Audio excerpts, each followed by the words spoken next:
Ngayon po mga kalingap, babalikan po natin yung magkakapatid na binansagang zombie dahil sa hindi nga po nakipag-usap, no? Pero ngayon, subukan po natin kung makakausap po natin ng maayos. Ayan, nagdala po tayong gamit. Binili ko po sa pagkain, Jollibee.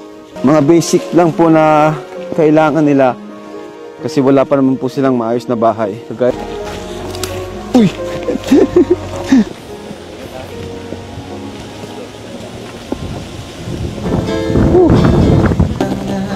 Ciao po!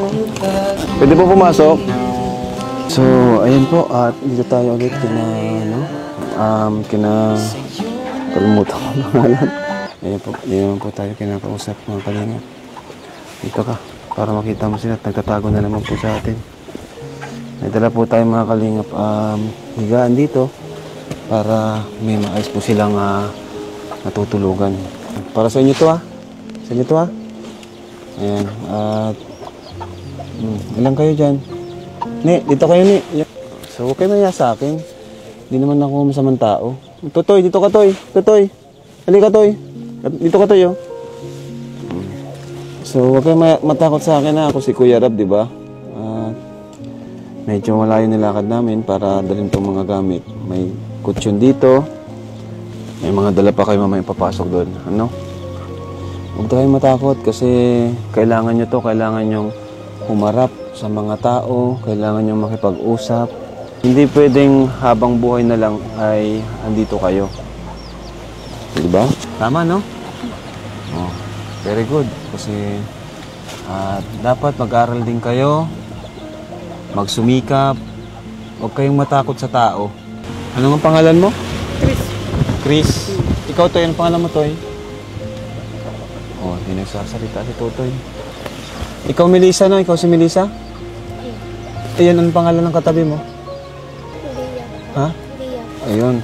Tatandaan ko si Bea, si Chris. Sila mama nyo? Nasa bundok? Nasa bundok? Nga po, sa loob. Nahiya pa sila. Hayaan mo. Sa susunod, di rin nahiya sa atin. Diyan kayo natutulog? Dito ka nga, para makaisog siya. Yan. Isog ka dito, Toy. O, Melissa, isog ka dito. Grabe. Wait lang. Naharangan yung ano. Grabe mga kalingap. Dito yung lugar nila. Ay, siya, may magandang angle. So, ito yung mga kalingap putyo na binili natin. Kabira. Yun. Ay, kasha. Sakto. Pakita mo, kuya. Oh. Sakto. Dito sila matutulog. Sikip. So, may pasalubong ako sa inyo. No?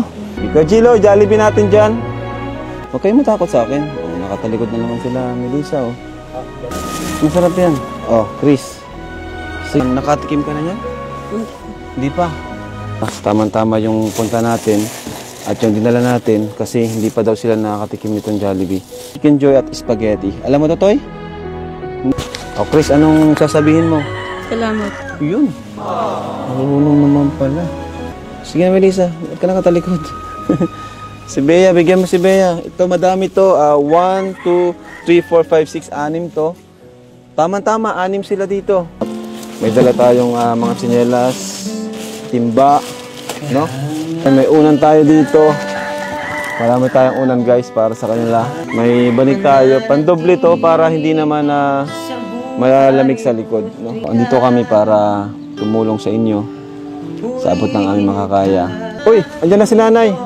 Ay, Nay, pasensya na po, dito na kami sa loob. Papasalamat po ako sa inyo, lalo-lalo na sa Panginoon at sa nagdala nito dito. Salamat sa inyong lahat. Nung pag-alis ko, Nay, ano ginawa ng mga bata? Masaya ba sila o? Masaya. Nagtatawa na dyan sa loob. Sabi nga namin mag-asawa, pag may tao, hindi ka naimik. Pag walang tao, saka naman kayo naimik. Hindi, Nay. Dapat bilang magulang, kayo po ang masusunod din para sa kanila. Di ba po? Hindi yung sila ang masusunod. Siyempre, mas alam niyo po yung tama. Dapat marunong silang makisalamuha sa tao. Alam mo birthday mo, Chris? Alam mo birthday mo? Ikaw, alam mo birthday mo? Wala. Pambihira din nila. Alam mo ang birthday nila. Sunod na yan, i-read mo yung papers nila para makita namin kung kailan ang birthday nila. Ano? Gusto ko po kayo na mapabahayan po.